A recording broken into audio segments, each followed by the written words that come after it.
Pour Kiev, ce sont des héros qui ont résisté à l'envahisseur russe pendant plusieurs semaines. Certains ont laissé leur vie et beaucoup ont été blessés dans cette immense usine Azovstal à Mariupol. Le ministère russe a annoncé ce mercredi le nombre de 959 militaires ukrainiens qui se seraient rendus depuis lundi. L'évacuation des combattants ukrainiens continue, mais le sort réservé aux évacués n'est pas encore connu. Pour Kiev, ils reviendront dans le cadre d'un échange de prisonniers, mais certains responsables russes ont affirmé qu'ils pourraient être jugés, voire exécutés. Ce sont des déclarations politiques destinées à la propagande nationale. Elles concernent surtout la politique interne de la Fédération de Russie. De notre côté, nous pouvons dire que les négociations sont toujours en cours et que l'opération de sauvetage se poursuit.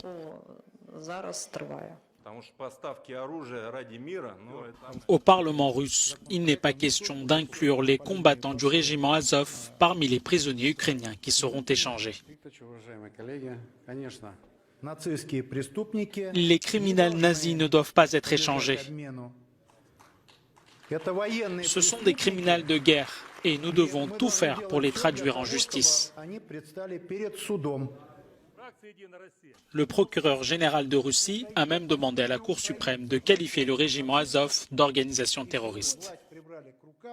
Créé en 2014 par des nationalistes ukrainiens, le controversé régiment Azov est au centre d'une guerre de propagande entre Kiev et Moscou qu'il accuse d'être un groupe néo-nazi.